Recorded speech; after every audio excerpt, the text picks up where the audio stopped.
विनय सिंह जी, आपके पास आज कोई जवाब नहीं है। इस हिंसा को आप क्यों नहीं रोक पा रहे हैं? मैं कह रहा हूं किसी की भी गलती हो, सरकार आपकी है, जिम्मेदारी आपकी है, पुलिस आपकी है, प्रशासन आपका है। भाजपा के पास नहीं है। क्या नहीं है?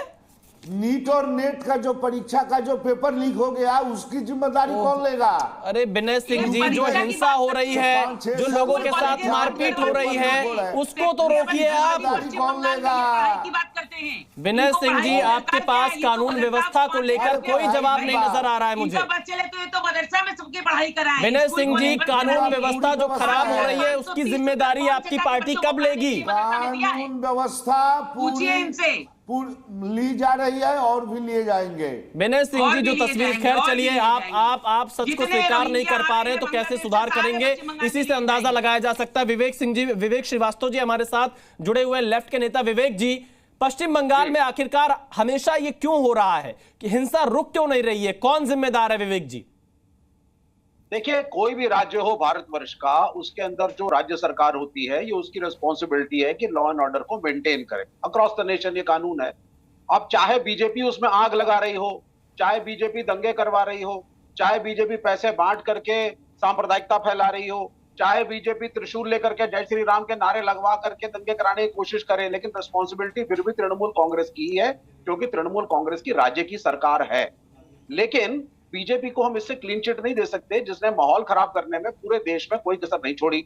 यहाँ प्रियंका टिब्रेवाल जी विमेन राइट्स की बात कर रही हैं, मैं इनको आंकड़ों से बता देता हूं। 64,000 प्लस केसेस इन 1 ईयर महिला उत्पीड़न के उत्तर प्रदेश के।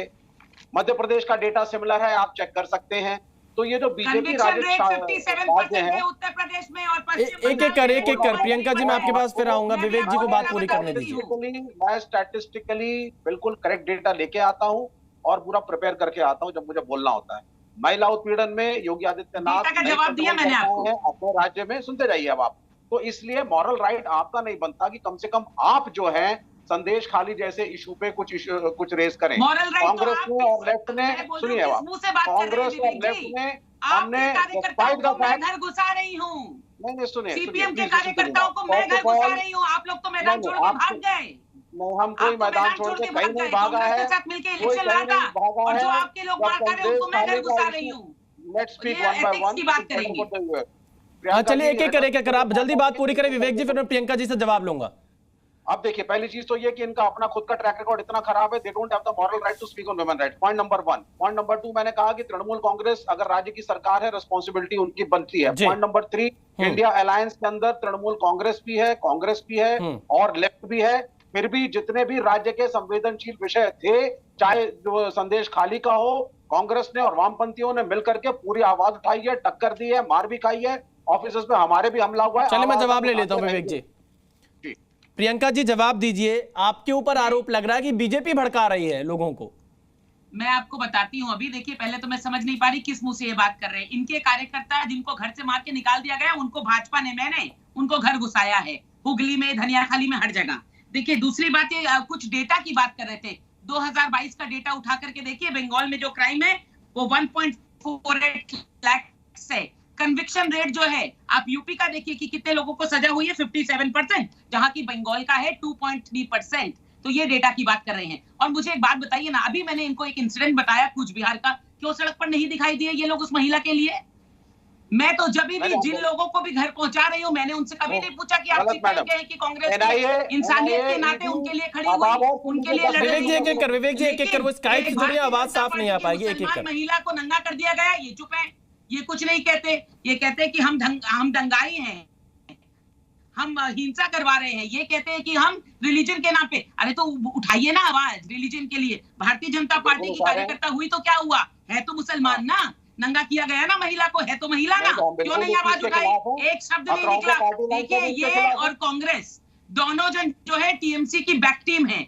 इनको बहुत अच्छे से मालूम था इनका खाता नहीं खुलेगा, मगर वोट की राजनीति के लिए, वोट कम करने के लिए, काटने के लिए ये जगह जगह पर जो है मिलकर के लड़े। तो ये सब जो है यहाँ पर इंसानियत के नाम पर जो है ये सब दुकानदारी चला रहे हैं अपनी। कहाँ से पैसा आ रहा है, कहाँ इस पैसे को यूज कर रहे हैं, ये सब कुछ जो है। चलिए मैं जवाब लेता हूँ, मैं जवाब लेता हूँ। विवेक जी जल्दी से, फिर अबू शर्मा जी, धीरेन्द्र कुमार जी के पास जाए। बड़े क्विकली मैं बोलूंगा, कवर अप करने की कोशिश मत करिए प्रियंका जी। जहां भी महिला उत्पीड़न की बात आई है, लेफ्ट और कांग्रेस हम जरूर खड़े हुए हैं। आप यूपी को जस्टिफाई नहीं कर पाई, मध्य प्रदेश के डेटा को जस्टिफाई नहीं कर पाई हैं, और बीजेपी राज्यों में जो महिला उत्पीड़न के केसेस हैं उस डेटा को आप जस्टिफाई नहीं कर पाई हैं। फिर भी आप इशू उठा रही हैं अगर वायलेंस का। नहीं, आप सुन लीजिए ना मैडम, आपका मॉरल राइट है कहाँ? आप त्रिशूल लेकर के जय श्री राम को नारे लगवा करके दंगे करवाते हैं बंगाल में, कौन नहीं जानता है? आप बंगाल का सांप्रदायिकरण आपने करा है, और बॉर्डर के ऊपर सिक्योरिटी फोर्सेस किसकी है?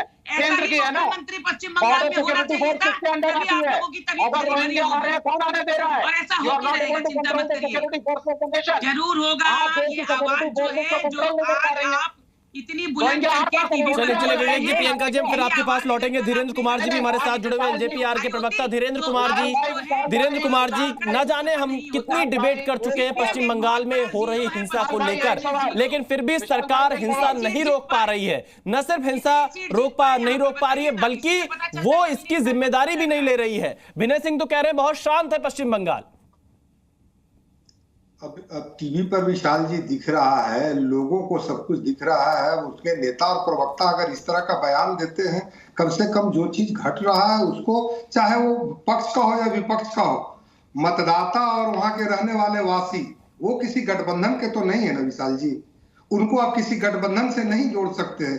किसी समय में वही मतदाता लेफ्ट का हुआ करते थे, उसके बाद वो टीएमसी के हो गए, कुछ बीजेपी के हो गए, कुछ कांग्रेस के हो गए।